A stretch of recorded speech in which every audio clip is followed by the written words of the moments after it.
అలాగే చూసుకుంటే ఇప్పుడు తెలంగాణలో మనకి ప్రభుత్వం నుంచి ఎంతో కొంత ఆదాయం అనేది వస్తూ ఉంటది.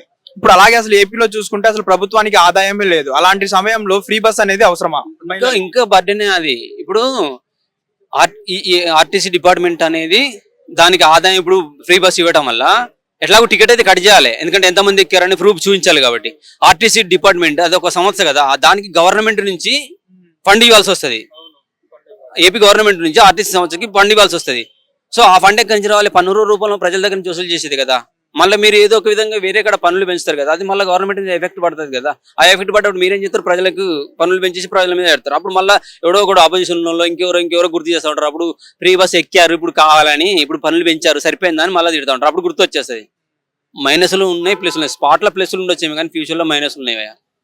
ఇంకేదైనా రూపంలో ఒక మంచి స్టడీ, మంచి విద్య, ఒక మంచి ఉద్యోగం ఇచ్చేసి నువ్వు ₹1 పెంచుకున్నా ఏం కాదు. చలో గవర్నమెంట్ ఉద్యోగం వచ్చింది కానీ నాకు ₹1000 సంపాదిస్తున్నాడు రోజుకి, ఈ రోజు నాకు ₹10 ఖర్చు అయితే నష్టం ఏం లేదు అనే ఫీలింగ్ ఉంటుంది.